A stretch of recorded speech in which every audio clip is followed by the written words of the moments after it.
पहाड, Sonawane sir, doctor Somvanshi sir, doctor Mitkari, doctor Rahul Kadam आणि या ठिकाणी नेते नेमातल्या कार्यक्रमासाठी आवर्जून उपस्थित असलेला श्रद्धेय शेतकरी बंधू तथा भगिनी. खरं तर अशा कार्यक्रमाला शेतकऱ्याची संख्या आत्ताच्या या पिरियड असा आहे, शेतकऱ्याला घर सोडता येत नाही, शेत सोडता येत नाही असा पिरियड आहे. परंतु अशा कालावधीमध्ये शेतकरी मोठ्या प्रमाणात या ठिकाणी जो उपस्थित आहे त्याचाच अर्थ असा आहे की इथून आम्हाला बरी शिदोरी मिळते याची खात्री आपल्याला सर्वांना झालेली आहे. परंतु माझी अपेक्षा अशी होती की या शेतकऱ्यांच्या संख्येसारखीच महिलांची पण संख्या मोठी असायला हवी होती. अण्णांनी पण खंत व्यक्त केली की महिलांची संख्या कमी आहे, कारण महिला पुरुषांमध्ये फार मोठा फरक आहे. पुरुष हा महिलांपेक्षा अतिकृपण आहे, महिला विषय आहे. म्हणजे काय, जसं महिलांचं संत वचनाचं पालन करतात, जे आपणाचे ठावे ते इतरांचे द्यावे, शहाणे करून सकळ सोडावे सकळ जन, हा महिलांचं गुण आहे. पुरुषांचं असं असतं ते आपल्याला कळत ते आपल्याला पुढे ठेवतात, इतरांना देत नाही. मी खेड्यात राहणार आहे, महिलांचं तसं नसतं. एक गोष्ट महिलांना कळावी, दुसऱ्या दिवशी पूर्ण गावभर सर्वांना कळत असते. म्हणजे आता इथून गेले तर या विद्यापीठात काय झालं, कोणी काय सांगितलं कुणाला सांगणार नाही. महिलांचं मात्र तसं नसतं, हा विशाल गुण त्यांचा आहे. आणि शेती ही काही महिलाच करतात, म्हणजे महिला शेती करतात पण पुरुष शेती पाहतो, हा दोन्हीचा फरक आहे. म्हणून करणारा वर्ग या ठिकाणी अधिक मोठ्या प्रमाणात असायला हवा होता. आता आपल्या सर्वांच्या समोर कापूस या विषयातलं मी मार्गदर्शन करावं अशा प्रकारचं प्रतिपादन झालेलं आहे. कापसाचा माझा एक संशोधन आहे, पण आपण पाहतो की कापूस हा जे आता आपण पीक घेतो, आपल्या देशाचं कापसाचं फार जवळचं नातं आहे. आपलं कृषीप्रधान राष्ट्र आहे आणि या कृषीप्रधान राष्ट्राची आर्थिक नाडी कापूस कापसावर अवलंबून आहे. म्हणजे या कापसाचा आयुष्य किती आहे असं जर आपण विचार केला तर भारतीय जनगणना अतिशय सायंटिफिक आणि अचूक जनगणना आहे. म्हणजे त्याचे 4 भाग पाडलेले, सत्ययुग, त्रेतायुग, द्वापारयुग आणि कलियुग. आता आपण कलियुगामध्ये प्रवेश केलेला आहे. कलियुगाचा प्रवेश झालेला आहे, त्याला 5000 वर्ष होऊन गेली आहे. आणि प्रत्येक वर्षाचं द्वापार सत्ययुग किती वर्षाचं, त्रेतायुग किती वर्षाचं, अशी ती जनगणना आहे. तेव्हा सत्ययुगापासूनची प्रगती आपल्या देशात चांगल्यापैकी प्रगती झालेली आपल्या देशाचं चित्र आहे. परंतु सत्ययुगाचे काही मला आणखी फार मी प्रयत्न केला पण पुरावे मिळाले नाही. वास्तविकता ही आर्थिक म्हणजे वस्त्र प्रगती होती, पण पुरावे मिळाले नसल्यामुळे मी सत्ययुगाला बाजूला ठेवतो. आणि त्रेतायुगापासून जर आपण विचार केला तर त्रेतायुगापासून आपण कापसाचे पुरावे आपल्याला मिळतात. म्हणजे त्रेतायुगाला किती वर्ष झाले तर काही 1,00,000 वर्षाचं आहे. मग आपल्याला रामायणामध्ये एक उदाहरण आठवतंय की ज्यावेळेला सीतेचा अपहरण झालं, सीता लंकेमध्ये नेली, सीतेचा शोध करण्यासाठी जांबवत हनुमान बाकीचे समुद्रापर्यंत गेले, क्षमता नव्हती म्हणून तिथे थांबले, क्षमता होती ते हनुमान फार अशोकवनात गेले. सीतेचा शोध लागला, खून पटवली, परंतु सीतेचं अपहरण केल्यामुळे रावणाबद्दलचा राग तर मला होता, त्या रागापोटी रावणाचं प्रिय असलेलं अशोकवन हनुमानाने उद्ध्वस्त केलं. ही वार्ता रावणापर्यंत गेल्यानंतर रावणाला राग आला, वानराला पकडून आणले. पकडून कशाला जायचं, पकडण्याच्या अगोदरच हनुमानाने त्यांच्या त्या राजदरबारात उडी मारली, उड्डाण केलं. आता सिंहाचं नाव रावण कसे लावूनच, पण हनुमानाला वाटलं मी प्रभूचा दास आहे, मी रावणापेक्षा कमी नाही, त्याच्यापेक्षा मोठं सिंहाचं म्हणून त्याने शेपटीचं वेटाळं करत त्या सिंहानापेक्षा अधिक थोड्या उंचीवरती उडी मारली तिथं. म्हणून त्या शेपटीच्या तरुण खुर्चीवर हनुमान विराजमान झाले, रावणाकडे कट लावून होते. अर्थात या शेपटीमुळे माझ्यापेक्षा उंच सिंहासन केलं, त्याचा राग रावणाच्या मनात असता ते स्वाभाविक रावणाने आज्ञा दिली त्याच्या शेपटीला आग लावून. मग शेपटीला पेटवण्यासाठी लंकेतली वस्त्र आणण्यात आली. आता पुढचं रामायण सांगण्यासाठी मी तो पण नाही, ज्या ती वस्त्र आणली, वस्त्र होती त्या ती कापूस होता. म्हणजे आम्हाला त्रेतायुगामध्ये पुरावा मिळाला, त्रेतायुगापासून आम्हाला पुरावा मिळतो. द्वापार युगाचा निराळा अनुभव सांगण्याचं तुम्हाला माहिती आहे, द्रौपदीचं वस्त्र हरण झालं, वस्त्र होतं त्या ती कापूस होता. म्हणजे आपण जर आम्ही पाहिलं या कापसाचं आयुष्य काही 1,00,000 वर्षाचं आहे. ज्या अमेरिकेला प्रगतशील राष्ट्र आपण म्हणतो, वैभवशाली राष्ट्र म्हणतो, 450 वर्षापूर्वी अमेरिकेतल्या लोकांच्या अंगावर कपडा नव्हता आणि एकूणच जगाच्या अंगावर वस्त्र घालण्याचं पुण्यकर्म जर कोणी असेल ते भारताने केलेलं आहे.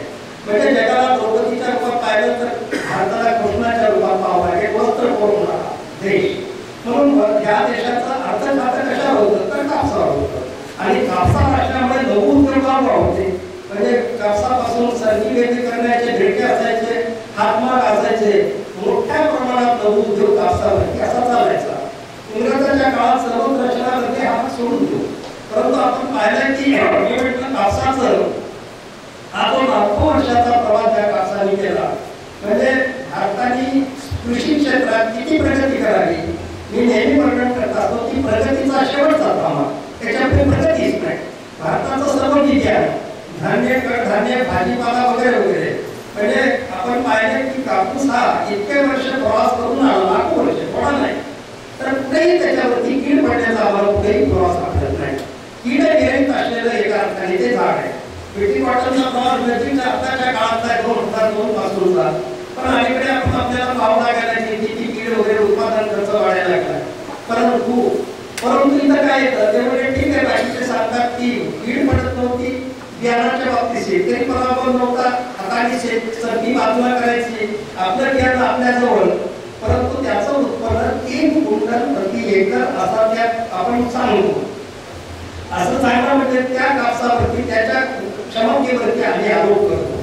3 क्विंटल येत होतं हे खरं आहे, पण 3 क्विंटल का निघत होतं याचा शोध आम्ही कधी घेतला नाही. त्या कापसाचं उत्पन्न एकरी 3 क्विंटल उत्पन्न देण्याचं नव्हतं, अधिक उत्पन्न देणारा एका अर्थाने तो कापूस होता.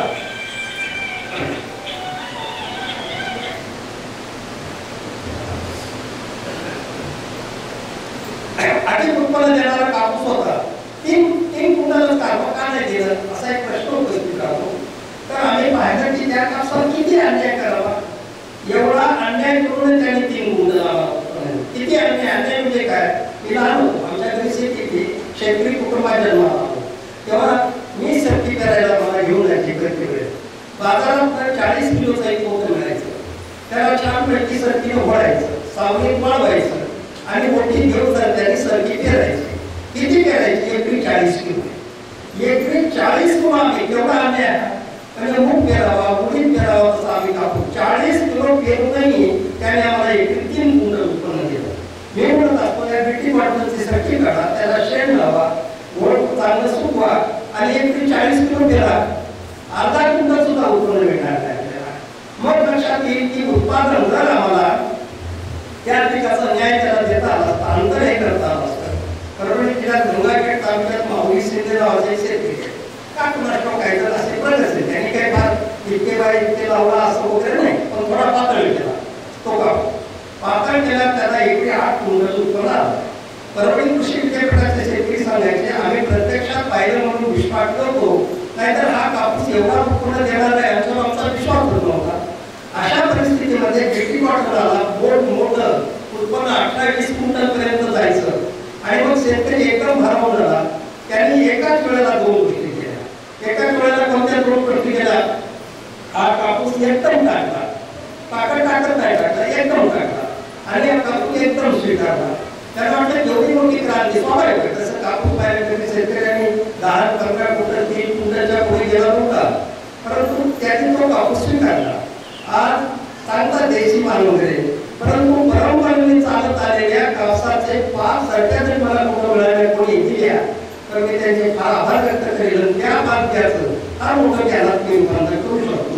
मी शोधात आहे, तर त्या मला आणखी पहिल्या कापसाच्या मिळत नाही आहे.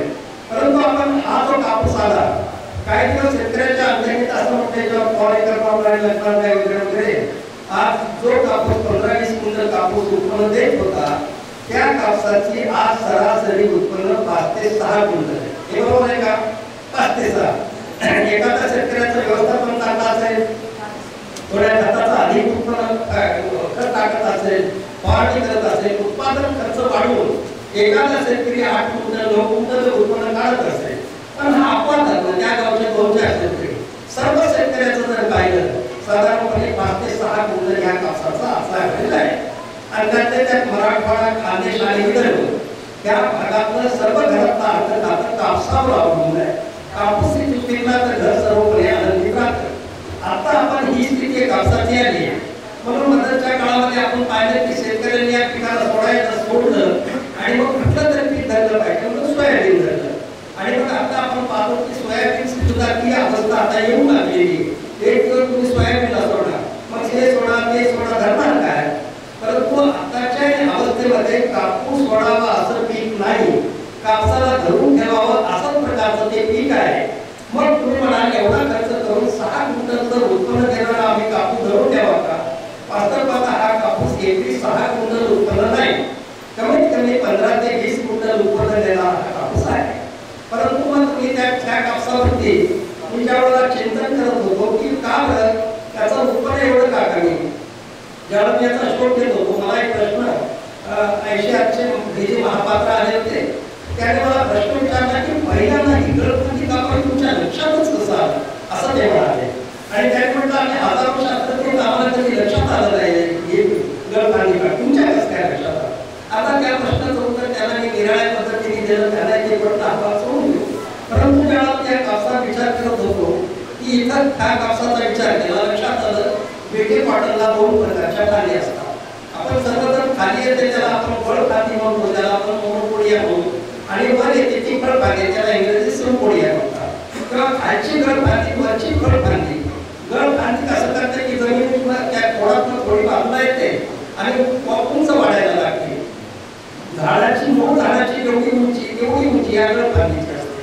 आणि जी गळफांदी असते जमिनीला आडवी समांतर वाढते ती गळफांदी. आता दोन्हीच्या लक्षणात एक फरक आहे.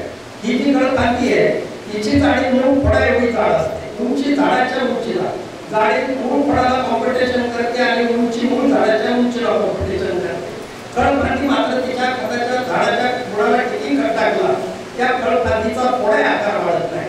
ही मिळालेला खत मात्र बाळाला म्हणजे बोटाला देते आणि जसं खत मिळेल तसं ती पुढे सरकत राहते. आता ही जी गळफांदी आहे ती आवळी आहे, मी तिला कोकणा मावशी नाव ठेवलेलं आहे. कापसामधला सर्वात मोठा अडचण जर कोणता असेल शेतकऱ्याच्या उत्पन्नाचा ही कोकणा मावशी म्हणजे गळफांदी आहे.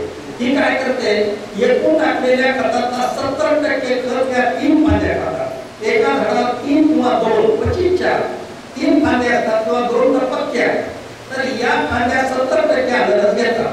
राहिलेल्या 30% मध्ये मग झाडाची जशी उंची 15, 12, 13 ह्या ज्या फळफांद्या असतात 15 फळफांद्याच्या वाट्यावर 30% आणि 3 फळफांद्याच्या वाट्यावर 70% अंडरस. म्हणजे कल्पना करू की या 15 फांद्यावरती केवढा अन्याय झालेला आहे. मग त्यांची लांबी लांबत नाही. जर पाते लागले त्या फळफांदीवरती अन्नाच्या अभावी कुपोषण होतं ती गळून जातात. आता तुम्ही कधीतरी बघा आपल्या फळफांदीवरती किती बोंड लागले तर साधारणपणे 3-4 लागतात. पातेगळ होते 2 पक्के आणि क्वचित 3. एका फळफांदीवर 3 बोंडाची संख्या पण 2 तर पक्के, 2 पेक्षा जास्त नाही. आता तिची क्षमता जास्त आहे पण अन्न नसत नाही ना. आता आम्ही असं पाहिलं की इथं जर अशा प्रकारची ही गळफांदी कापली, ही गळफांदीने काय काय केलं, एक तर आमच्या शेतातल्या रोपाची संख्या कमी केली. म्हणजे ही जागा खूप लागते, जागा व्यापते कच्च्या बाजूला. आणि मग शेतकऱ्यांनी पहिल्यांदा जर पाहिलं अंतर किती केलं 3x3, 4x3 आणि मग 4x3 ग्रुप मध्ये जाता येत नाही, काटायला लागलं. आता ही जी दाटत होती ती तो दाटवा शेतातला शेतकऱ्याचं भूषण झालं. काय भूषण झालं, तो गावात सांगायचा 3x3 केलंय पण कसं ते तासात जाता येत नाही. म्हणजे त्याला भूषण वाटायला लागलं, ती अडचण आहे त्याची. मग त्यांनी वाटलं की आपण अंतर चुकलं 3x3 केलं जरा वाढवायला पाहिजे. मग पुढच्याला 4x सर्व शेतकरी प्रयोग करून बसले. 4x4 केलंय, 4x3 केलंय. म्हणजे रोपाची संख्या एकरी 2000-2500 पर्यंत आणणारे शेतकरी आहे. आणि तरी त्यांचा कापूस काढायला लागला, उंच वाढायला लागला. मग आपण पाहतो की हे ज्यावेळेला आम्ही हिचं या फांदीला काढू त्यावेळेला आम्हाला शेत आणखी आम्हाला जास्तीत जास्त रोपाची संख्या वाढवता येऊ शकते. म्हणजे रोपाची संख्या घटवते एक. आणि दुसरी गोष्ट या गळफांदीवरती बोंड लागत नाही, त्या लागतात. एक साधारणपणे एका फळफांदीवरती एकदम खाली लागत नाही. फळफांदी काय करते, खोडातून निघाली पहिलं पान तिथं पाहतं, दुसरं पान तिथं पान तिथं पाहतं. हिचं तसं नसतं. पहिल्यांदा बोंड पाहतं लागतच नाही, शेवटी 4-5 बोंड लागतात तिला. परंतु ती बोंड दिसायला मोठी असतात पण वजनाने कमी असतात. आपण पाहिलं की कडकफांदीवरचं बोट काढलं, त्याचा कापूसाचं वजन केलं आणि ह्या कडकफांदीच्या बोटावरच्या कापसाचं वजन केलं. दोन्हीमध्ये आम्हाला फरक वाटतो. मग मनात असं येतं आंदोलन जास्त घेते आणि बोलणे आणलं का या विचाराच्या वाट्यावर आंदोलनच कमी येतो, पण कोण पद्धतदार झालं. अर्थात हिने मिळालेला आंदोलन बोटाला दिला आणि हिने मिळालेला आंदोलन स्वतःची काही वाढ करून घेतली असं झालं. म्हणजे ती बोट मात्र ही मात्र हे आम्हाला म्हणून ही गळफांदी काढली पाहिजे. आता ही गळफांदी काढणं फार अवघड करणे. म्हणजे मी बऱ्याच वेळाला माझा शास्त्रज्ञांच्या बोलायचा प्रसंग यायचा विद्यापीठामध्ये, तर त्यावेळेला आपण माझं बोलणं झाल्यावर शास्त्रज्ञ माझ्या मैत्रीचे संबंध असायचे. भारताला विरोध करायचे नाही ते, कारण त्यांना अभ्यास मांडलेला पाहिजे. आणि ते म्हणायचे की दादांनी सांगितलं ही 3 फांद्या काढा, परंतु ठीक आहे त्यांचं काय मला माहिती नाही, पण ते गणित असं मांडायचे या 3 फांद्या जर आम्ही कापल्या, एका फांदीवरती 5 बोंड धरले तर 15 बोंड माहिती झाले. एका बोंडाचं वजन 5 ग्राम 5 ग्राम जरी धरलं तर त्याच्यानंतर 75 ग्राम एका झाडावरचा कापूस कमी व्हायला लागला. आणि जर एका झाडावरचा 75 कापूस कमी झाला तर आमच्या हिशोबाप्रमाणे दादा सांगतात त्या पद्धतीने शेतकऱ्यांनी जर कापूस घेतला तर शेतकऱ्याचं 40% उत्पन्न घटू शकतं. आता शास्त्रज्ञ अथॉरिटी, दादाला काही अथॉरिटी नाहीये, शास्त्रज्ञ ज्याला उत्पन्न घटतं म्हणतात त्याला माझं कोण ऐकणार आहे. आणि मग हे उत्पन्न इथं प्लस मायनसचं गणित आहे. म्हणजे शास्त्रज्ञाला व्यासपीठानंतर व्यक्तिगत समजून सांगायचो. आता त्यांच्याकडे काय अभ्यासातलं बोललं पाहिजे, त्यांना पटत होतं पण सांगता येत नव्हतं. तेव्हा पटत असून सांगता येत नव्हतं म्हणून ते माझी फार अडचण असायची. एकदा एक शास्त्रज्ञ नाव घेत नाही, पण परभणी विद्यापीठात त्यांची माझी चांगली मैत्री झाली. मी त्यानंतर तुमच्या शेतात प्रयोग माझ्या पद्धतीचा झाला. म्हणजे चांगलं यश आलं, मी जास्त करता म्हणजे मांडता येत नाही. पण म्हणजे एकदा त्यांनी मांडलं व्यासपीठावर. ते म्हणजे आतापर्यंत आम्ही सांगत होतो पण शेतकऱ्याचं खूप नुकसान केलंय. दादा गाठ सांगतात तेच खरं आहे. आणि मी माझ्या शेतावर प्रयोग केला, त्याचा अनुभव घेतला आणि त्या कार्यक्रमात खूप उपस्थित होते. पण याच्या पुढे मी शेतकऱ्याला फसवणार सांगणार नाही. हेच दादा गाठ सांगतात तेच आहे ना, आम्ही सांगतो ते खोट आहे. आता माझ्यापर्यंत बातमी आली की तुमच्या उपस्थितीमध्ये एक शास्त्रज्ञ एवढी हिंमत करून बोलतात. मग मी लक्षात त्याचं अभिनंदन करायला गेलो. मग लक्षात आलं का बोलले, कारण त्याची रिटायरमेंट 15 दिवसात झालेली होती. आणि मग आपण पाहतो की हे अशा प्रकारचं मला बरेच मोठा अवसर व्हायचा. इथं प्लस मायनसचं गणित कसं आहे, जर 15 बोंड मायनस झाले आम्ही त्या गळफांद्या, पण ह्या गळफांद्या कापल्या की फळफांद्या लावतात. फळफांद्यावरच्या बोंडाची संख्या वाढते आणि फळफांद्यावरचं बोंडाचं वजन वाढतं. म्हणजे एका फळफांदीवर तुम्हाला सांगतो जसं तुमचं व्यवस्थापन चांगलं आहे. आता आम्हाला 3 बोंड मिळतात, पण तुमचं व्यवस्थापन चांगलं असेल तर 10, 12, 18 म्हणजे आश्चर्य वाटेल तुम्हाला. ज्यावेळेला कोल्हापूर तालुक्यातला एक प्लॉट बघायला महापात्र गेले, त्यांना एका फळफांदीवर जवळ वाटेल तुम्हाला झाडावर आहे, एका फळफांदीवर 24 बोंड मोजून दिले. त्या फळफांद्याला 3 फळफांद्या उठलेल्या होत्या. म्हणजे व्यवस्थापन जर चांगलं असेल, पण आपण एवढं हे सोडून देऊ. पण एक 7-8 बोंडाची 7 जरी बोंडाची आपण संख्या धरली तर आमच्याकडे 8 फळफांद्या आहेत. कारण आपण पुढे उंची रोखणार आहोत. तेव्हा आम्ही पाहिलं की किती बोंडाची संख्या झाली आणि इकडे 15 बोंड मायनस व्हायला लागले, इकडे आम्हाला 24 बोंड प्लस व्हायला लागले. म्हणजे बोंड प्लस झाले आणि बोंडाचं वजन वाढलं. म्हणजे प्लस मायनसचं गणित आहे. परंतु एकदम ही गळफांदी कापते वेळेस मात्र फार मोठी हिंमत लागते, विश्वास लागतो. ज्याने मार्गदर्शन केलं त्याच्यावर विश्वास लागतो. तो विश्वास आम्ही जर डोळ्यासमोर ठेवून केलं. पण मी असं सांगत म्हणजे हे जे गळफांदी कापणं तसं सोपं नाही. म्हणजे मी नवरा बायको भांडण लावले, बापावर भांडण लावले, बाबा सगळ्या घरात मी सर्व घरामध्ये भांडण लावून चुकलेले. एकदा माझं भाषण ऐकायला गंगाखेडला एक डॉक्टर कदम होते. त्यांचं ते म्हणजे दादा तुम्ही तालुक्यात येता काय बसनी फिरता, तेव्हा मी दवाखान्याला माझी गाडी ड्रायव्हर मोकळा जातो, ती घेऊन जातात ना. मग मला एवढं वाटलं मी घेऊन जायचो, त्या ड्रायव्हर माझं भाषण ऐकायचं. गरीब होता विचार, 3 एकर शेती होती, 2 एकर कापूस लावला होता. त्याला वाटलं आपल्या 2 एकर रविवारची सुख बायकोला म्हणा शेतात जाणार. बायकोला पहिला गोड धरला की हा शेतात चाललाय. पहिल्यांदा असं वाटलं चाललाय कसं काय, तिला बरं वाटलं जा म्हणे. मग काय ते कटर बरोबर गेलंच होतं गंगाखेडून. गेला टाकी दुपारी म्हणा भाकरी घेऊन त्या गळफांद्या कापायला लागला. तो याचं 1 एकर झालं. बायको दुपारी ती टोपे डुबानी भाडे आपण एवढ्या मोठ्या काम टाकायला आपण टाकायला टोपलं तसं डोक्यावर फिरून होण्यात म्हणले काय आग लावून तुम्ही शेतात त्याच्यासाठी तुम्ही आलात बरं म्हणले कधी आग लावून टाकली कधी येत नाही तर आग पहिल्या झाला आग लावायला लागतात ते थांबा म्हणले आता नाही म्हणजे उत्पन्न वाढतं कशाचं उत्पन्न वाढतं झाड कापून टाकलं उत्पन्न वाढतं का मग ते म्हणजे तुला कोण लावतं तुला कोणाला बोलायचं नाही काय आता जर दुसऱ्या फांदीला हात लावला टोपलं फेकून नाही म्हणजे टोपलं फेकून झालेलं नाही ना झालं विचारायचा टोपलं ठेवलं तो नंतर सांगत होता दुपारी बायको एवढी सुद्धा नाही मग ते स्वाभाविक आहे त्या विचारायचं काही हे नाही घरात अंतर्गत महिला लागायचं आणि मग तिने असं झालं तो बायकोला म्हणला राहिलं तर ते माझं एक आपल्याला ते माझं राहिलेलं तुझं बघ कोणाच्या जास्त तिने शेवटी मला फोन केला माझा परिचय नव्हता नवऱ्याकडनं नंबर घेतला आणि मला फोन केला दादा विलय बाप केलं म्हणून तुम्ही सांगितलं त्या पद्धतीने नवऱ्याला दोन्ही एकत्र करून दिलं असतं तेव्हा जे कापलं नाही ते माझं राहिलं बघा जे कापली फांदी त्यांचं माझ्यापेक्षा त्यांच्या एका एकरात 8 क्विंटल कापूस जास्त झाला बघा आणि जर हे केलं असतं तर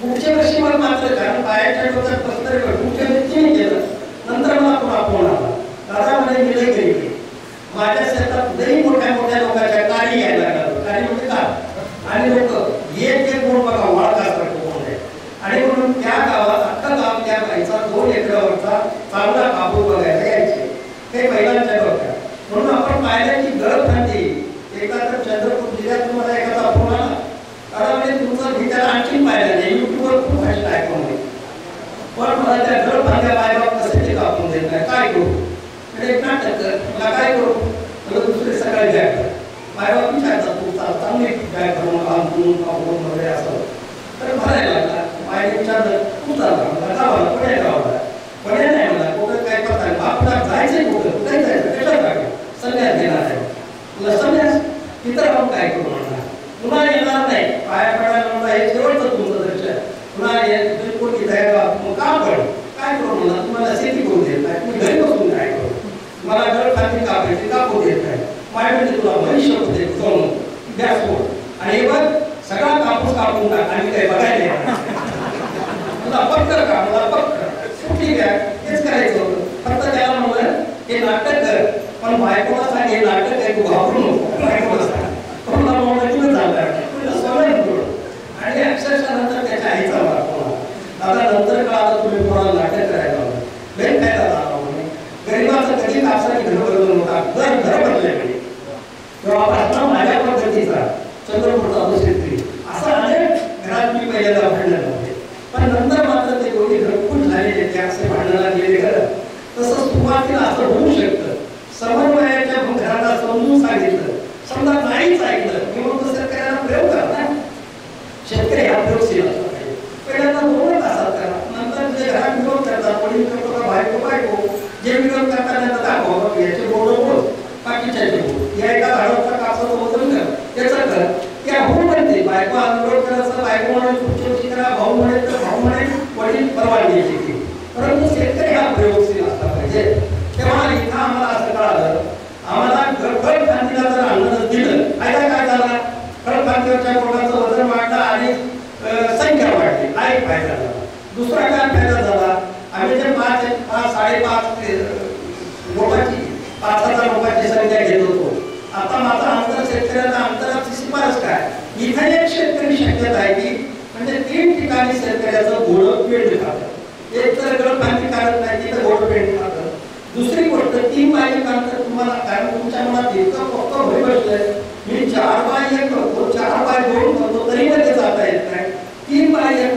करल्यावर कसं मध्ये जाता ही भीती आहे इथे एक घोडं पेंड खातं आणि तिसरं जे सूत्र सांगणार आहे तिथं 3 ठिकाणी तुमचं घोडं पेंड खातं ते उंचीवरती आहे तर तेव्हा तुम्ही बिलकुल चिंता करू नका 3 बाय 1 अंतर घेतल्यानंतर आपल्याला अंतर गाठणारी फांदी कोणती तिघट कोणती तिला आम्ही काढून टाकायला लागतो किंवा गाठण्याचा मुद्दाच येत नाही तिला काढून टाकल्यानंतर इथे तुमच्या मनातली भीती दूर करा आणि तिसरं एक आहे शेतकऱ्याचं भूषण जसं कापूस काढतो इथं एक भूषण आहे आणखी कुठलं भूषण आहे शेतकरी गावात मोठ्या चौक गावात उत्सव मोठ्या असतात त्या मोठ्यापासून मोठ्या भूषणाने सांगतो कष्टा येऊनच माणूस माझ्या शेतात दिसत आहे असा आपला कापूस आहे मी त्याला गमतीने म्हणत असतो गावात भुडके चोरी करणाऱ्या चोरासाठी लपायचं साधन केलंच का कापसाची उंची वाढवून कशाला मला वरदान नाही, हे शाप आहे.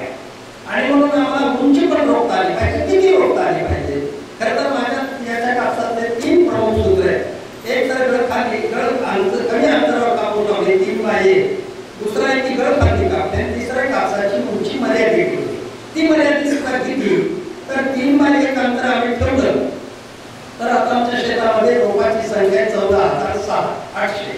14,000 आपण 800 वरचं सोडून देऊ, 14,000. आता शेतकरी उत्पन्न किती घेतो कापसाचं, उत्पन्न घेतो 6 क्विंटल असं घेतो. एखादं सोडून देऊ. आता काही तर जसं मला सांगितलं मी त्याला प्रश्न विचारला, अभिनंदन करतो त्यांचं. 3 एकरात किती 74 क्विंटल म्हणलं. मी त्यांचं अभिनंदन करतो. मी त्यांना विचारला तर मला पूर्ण खात्री त्यांनी बरोबरपर्यंत घेतलेला असेल, तेव्हा शेवटपर्यंत एप्रिलपर्यंत कापूस घेतलेला असेल. तर माझ्या पद्धतीमध्ये इथं कापूस आम्हाला वर्षभराचा म्हणजे फॅमिली मेंबर करायचा नाही, त्याला पौणार करायचं, त्याला नोव्हेंबरच्या पहिल्या आठवड्यात पाठवून द्यायचं. आणि हे जर करायचं असेल तर तुम्हाला गळ खांदी कापली पुढच्या उभात पडायचं नाही. आणि म्हणून त्या वेळेला शेतकऱ्याला कमीत कमी उत्पन्न म्हणजे हमखास मिळणारं उत्पन्न मी सांगणार आहे. तर आपण पाहतो की आम्ही गळ खांदी कापली, उंची किती रोखायची. तुम्ही कधीतरी झाडाच्या जवळ बसा आणि सहज फळाकडे बघा, फळ कुठून बारीक पाहायला सुरुवात होतं, तिथं थोडं टिक करा, लक्षात येतं 3.5 फूट अंतरापासून फळ बारीक बारीक पाहायला लागतं. आणि शेवटी जर पाहिलं टोकावी बारीक काढीच असते. आता त्या फळातून खांदी काय बाहेर वरचा कापसाचं वजन किती भरणार आहे, ती वर जाणारा अंदाज. आता आम्ही काय केलं, आमची कामाची फांदी कोणती आहे ती गळ बांधली. ती आमचं खरं म्हणजे परमेश्वर रूप आहे ती आमची फांदी, एका अर्थाने तुमची खरी लक्ष्मी आहे. तर ह्या लक्ष्मीला आम्हाला चांगला नैवेद्य दिला पाहिजे. म्हणजे गळ फांदी कापली, लक्ष्मीकडे अंदाज दिला, नंतर वरच्या झाडाची उंची रोखली, पुन्हा लक्ष्मीकडे अंदाज दिला. म्हणजे आम्हाला जास्तीत जास्त वजनदार करता आलं पाहिजे. आता तुमचं काय आहे, तुमचं कशा सूत्र आहे, तुमचं गणित असं आहे, जास्तीत जास्त वजन मिळालं पाहिजे असं तुम्हाला वाटतं. माझं म्हणणं आहे की कमीत कमी बोलणं. आता आपण इथं काही प्रवचन नाही की महाराज बोलायला दुसरं आहे काय, असं नाही. मी तुम्हाला प्रश्न विचारला तर पण उत्तर द्यायला हरकत नाही. समजा तुम्हाला तुमच्या शेतात एका झाडावर किती कोंड मिळाले वाटतात, कोणी सांगा. सगळे कापून घेणारे शेतकरीच आहेत ना. शंका आहे 120 100 100 100 आणखी 70. हे बघा बोलणार करणारे बोलतात. साधारणपणे शेतकरी असं 100 60 70 80 90 असं म्हणतात. स्वाभाविक आहे, जो कोणी शेती करतो त्याला एवढं उत्पन्न मिळण्यासाठी एवढे बोलून घ्यावे लागतात. आता मी तुम्हाला प्रार्थना करणार आहे, कापूस लावा, 3 बाय 1 लावा. लावल्यानंतर सरळ घरी राहा, लावून झालं शेतातला कापूस, सरळ घरी जाऊ नका. इथे जरी घरची गोड असली तरी जाऊ नका, पण पहिल्यांदा मंदिरात जा आणि देवाजवळ प्रार्थना करा. सांगा देवा कापूस लावला, मला कृपा करून माझ्या एका झाडावर 20 पेक्षा जास्त बोंड देतो, एकही सुद्धा देतो. फक्त देवाला प्रार्थना करून सांगा मला 20 बोंड द्यावा.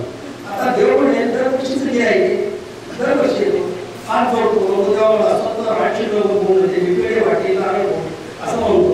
त्यांना 20 मागायला लागले, पागल झालाय का ढाब्यावरून आलाय. म्हणजे देवाला सुद्धा शंका आहे तुमच्या मागे की हा 20 बोंड का मागतो, आपल्याला दिसत पाहिजे. आता आपण कल्पना करू, आता आमचा आणि वीर असा कल्पना करून देवाला म्हणलं तथा म्हणजे मिळणार नाही, डोळ्याच्या पुढे मिळणार नाही, 20 बोंड आहे.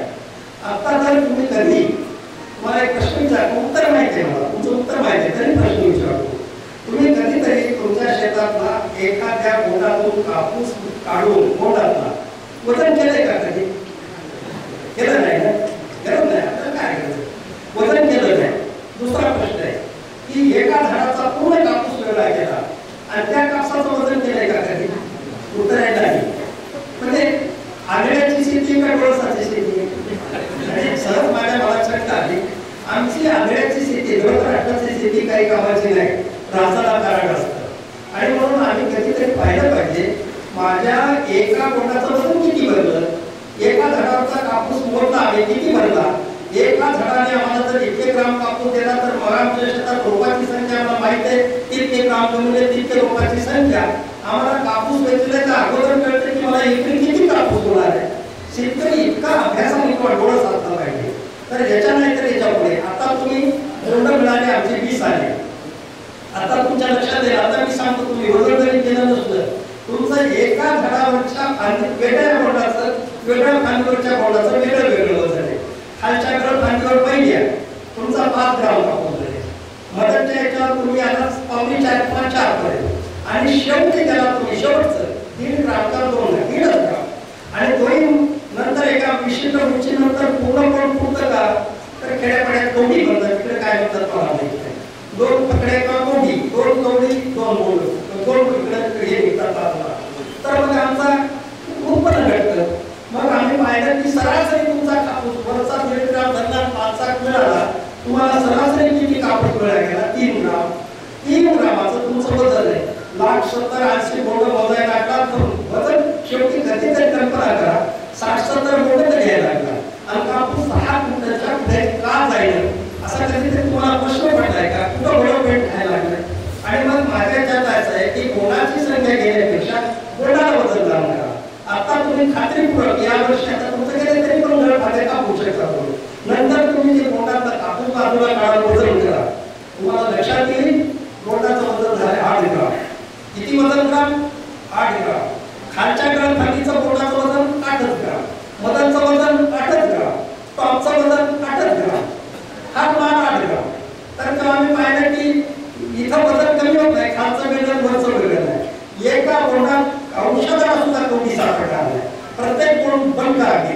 तेव्हा आपण पाहतो खेड्यापाड्यात आता मला अनेक ठिकाणचे रिपोर्ट आहे, बाई कापूस वेचायला मिळत नाही असं म्हणतात. पण माझ्या पद्धतीने ज्यांनी कापूस घेतलाय ती बाई त्या मालकाला सांगते तुमचा कापूस कोणता की मला बाहेर पोहोचू नका.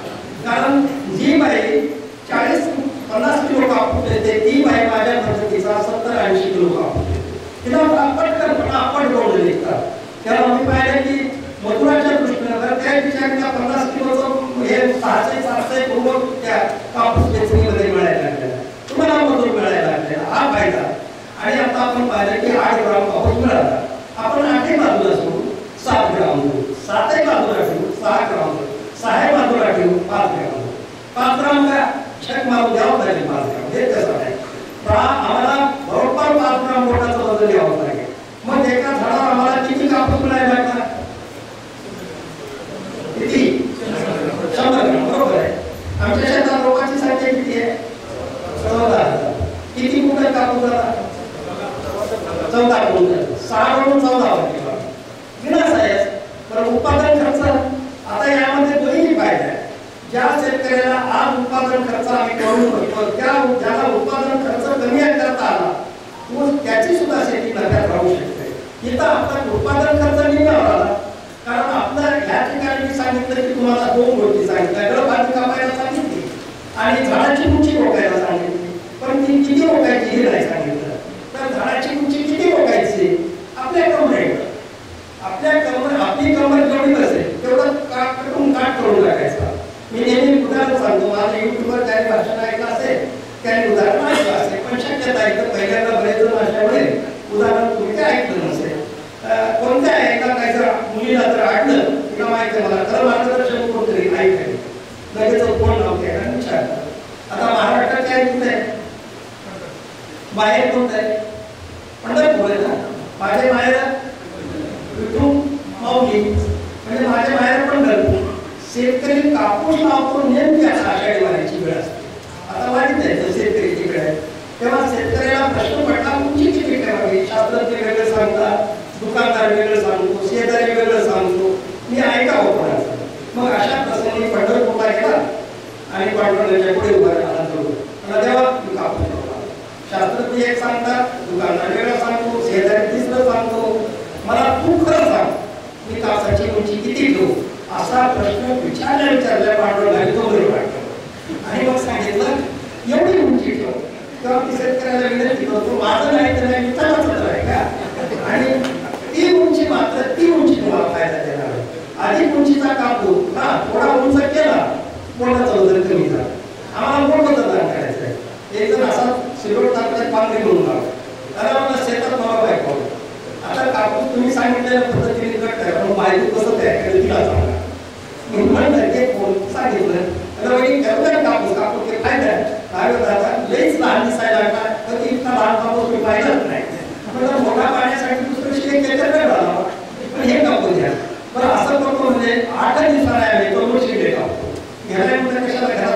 उद्या भाजी काय ठेवायची आई पडतं आणि मग ते केलं परत त्याच्यानंतर पावसाचे झड लागले 15 दिवस येत आलं नाही कापूस गळगळायला आणि मग मात्र त्यांचं जे व्हायचं ते नुकसान झालं कारण अंतर कमी आहे कापसाची उंची वाढली जी उंची वरतात घालायची ती उंची नंतर यांना चाप पडते म्हणून उंचीला बिलकुल मोहात पडायचं नाही म्हणून आम्ही कमरे वडून करून घेतो का तुम्ही हे लक्षात घ्या जेवढी उंची कमी तेवढं तुमचं कोण बदलणार आणि आमचं सूत्र काय आम्हाला कोण बदलणार करायचं कापूस हवा आहे आता तिथे मी तुम्हाला 14 क्विंटलचं गणित करून दाखवलं 14 क्विंटल मिळतं का कोण 6 ग्रामच मिळतं म्हणजे तुम्हाला अक्षरशः एकरी 17 ते 18 असा कापूस क्विंटल मिळतो आता माझ्या पद्धतीने मी सांगतो यंदा एवढे वेगवेगळे रिझल्ट आहेत त्या गंगाकडला एक गोदावरी शिंदे नावाची मुली आहे बाई आहे ती तर तिचा नवरा गंगाखेडा दुकान आहे येऊन ती स्वतः शेती करते परभणीच्या कृषी विज्ञान केंद्राने 2 कार्यक्रम तिचा मोठा सत्कार केला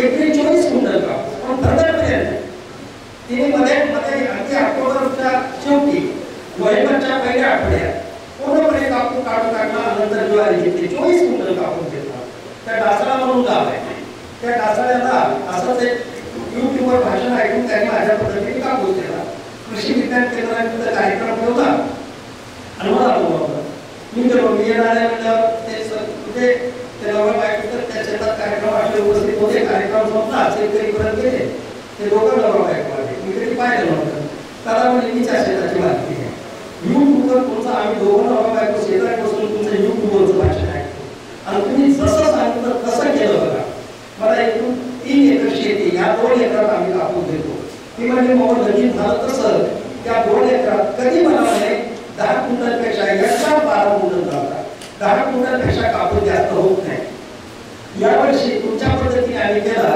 या 2 एकरात मला 38 क्विंटल कापूस झाला आणि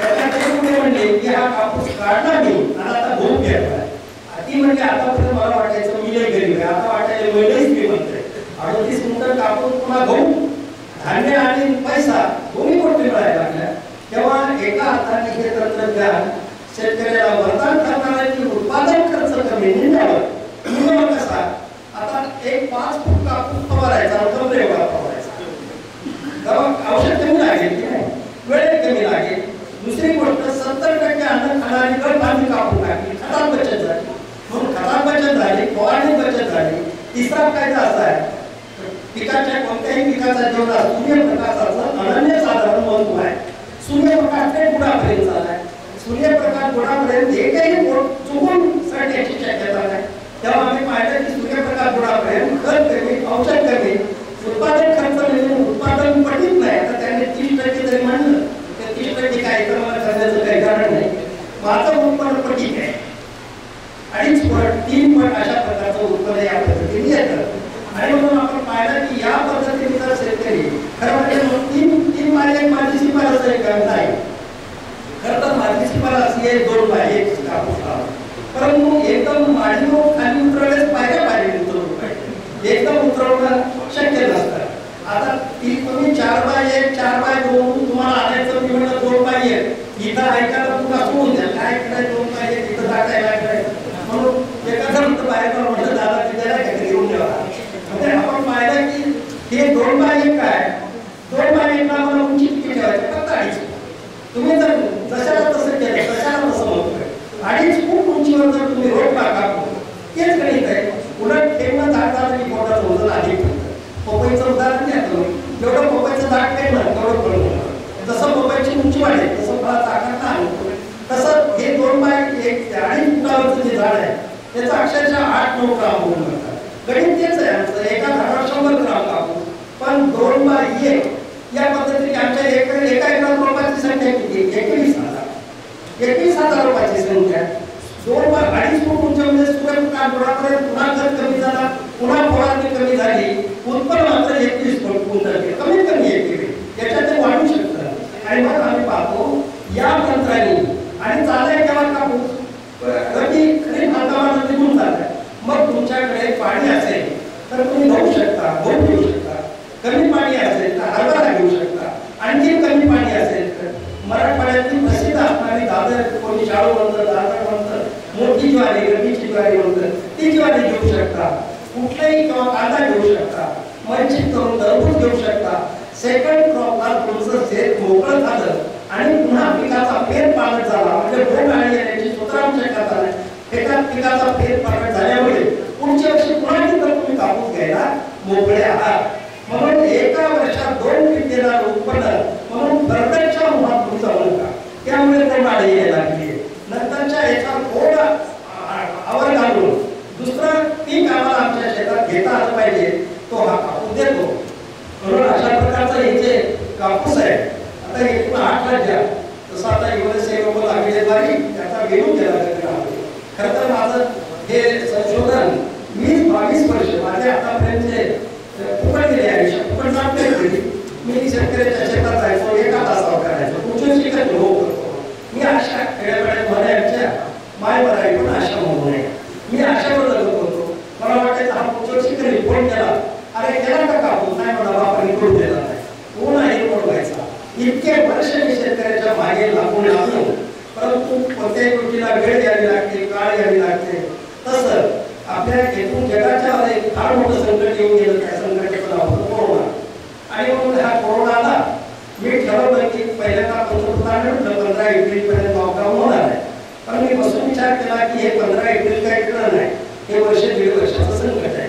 आणि मी जायचं होतं गुजरातमध्ये गाड्या झाल्या. शांतपणे विचार केला की कुठं आपण हा काळ काढावा. मी लक्षात घेतलं की कुणाच्या घरी थांबायचं नाही आणि म्हणून कुठं राहायचं तर पुण्यात तरी शेतकऱ्याच्या फार्म हाऊसला थांबायचं. म्हणून पहिल्यांदा लक्षात आलं होतं तालुक्यात एक पिंपरी आहे तिथं कुठून तिथं जावं. विद्यार्थी घरी गेलेले आहेत. पण मला तातडीनं जर कुठं जायचं असेल तर तिथं काय सोय. एक मोटरसायकल आहे त्यांच्याकडे, पण ती मोटरसायकल अशी आहे की तिचा हॉर्न चुकून जवळ वाजवतं असे ती मोटरसायकल. फक्त हॉर्न वाजवतो बाकी जवळ वाजायचं. आणि पाऊस सुरू झाला तरी कसे देणार मोटरसायकल. मग मी ज्यांना खरपुडी म्हटलं, खरपुडीला त्या शेजारी उभेची झाड आहे त्यांचा फार्म हाऊस आहे. आणि मग लक्षात आलं आपल्याला तिथं करायचं आहे. मग कोरोना का होतो कशाला पडत होता. मग पुढे जी सांगितलं हा ड्रायव्हर आणि ही गाडी तुम्हाला जिथं जायचं तिथं.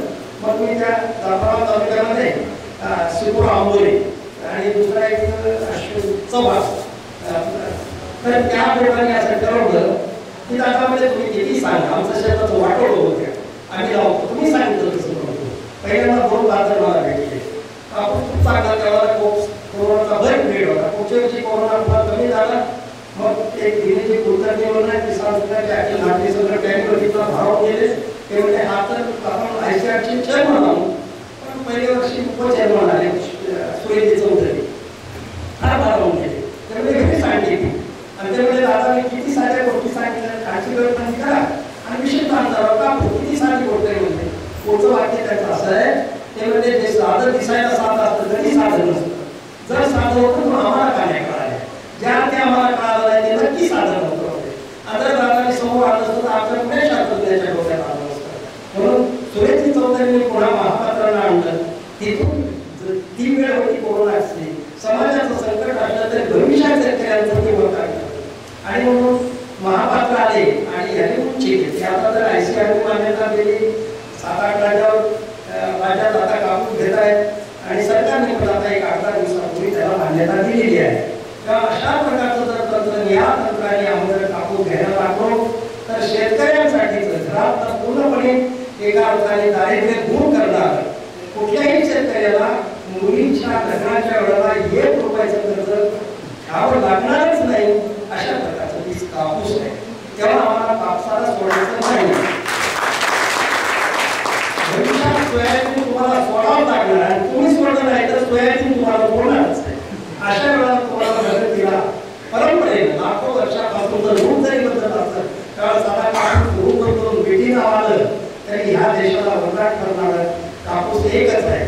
फक्त या तंत्राने अशा प्रकारची मोहा तुम्ही जाऊ नका. मोह उंची अंतर आणि घर फांद्या याच्या मोहा तुम्ही जाऊ नका. जसं सांगितलं तसं जर केलं. खूप माझ्याकडे उदाहरण आहे. आपल्याला उदाहरणं सांगू तुम्हाला काही हे करण्याचं कारण नाही. मी म्हणत असतो आता फक्त वेळ झाला आहे तर जर या ठिकाणी सुरुवातीला मे महिन्यात आलो असतो तर कदाचित एवढ्या शेतकऱ्याच्या शेतावर मला माहिती 100% त्याचे रिझल्ट मिळत असतात.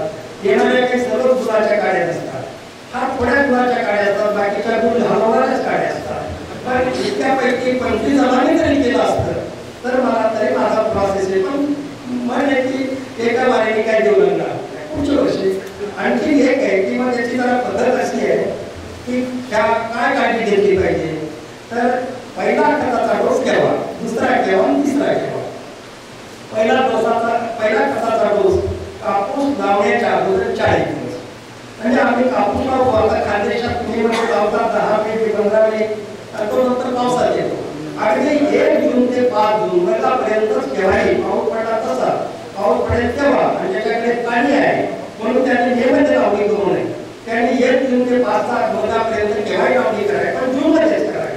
तेव्हा या अगोदर 40 दिवस खत टाकायचा. का बरं 40 दिवस खत टाकायचा?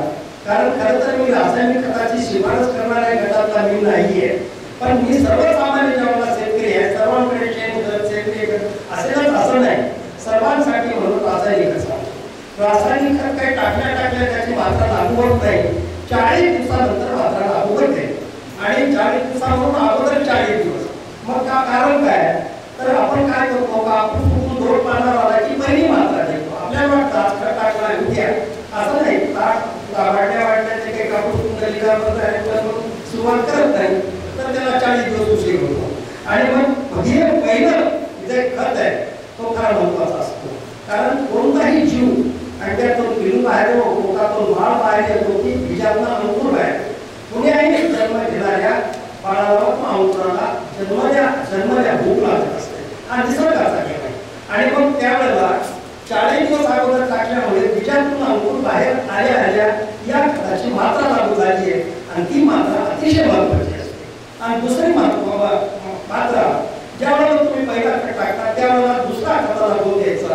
ती वाढीसाठी मदत करते. 3 वेळेला 40 दिवसानंतर एक बॅग सुरुवातीला सुपर फॉस्फेट एक बॅग, नंतर तुमच्या पद्धतीने 10-26 वगैरे द्या. आणखी एक विनंती करणार आहे, युरियाचा वापर करूच नका. बरेच जण काय करतात, खरं करायचा झाला तर अंगठा आणि अंगठ्याच्या बाजूचं जेवढं बोट आहे अंगठे जे बोट आहे त्या बोटाच्या चेमध्ये बसेल तेवढ्याच एका झाडाला युरियाची आवश्यकता. आम्ही पैशाने देतो म्हणजे एकदम उत्पादन खर्च वाढवला. आकार कशाची गरज काय? 10-26 मध्ये या सर्व खतामध्ये मिश्र खतात युरिया आहेच आहे. तुम्ही कृत्रिम खत कशाला देता? युरिया तुम्ही शक्यतो टाळा. फवारणीच्या वेळेला मात्र आणखी काळजी घ्या. बाकी मी काही डिटेल हे काही सांगणार नाही, माझं तंत्र तेवढं सांगितलं. फवारणीमध्ये मात्र एक फवारणी आवर्जून करा, 1 किंवा 2. ती फवारणी कोणती करा? गाईच्या दुधाचं दही लावायचं.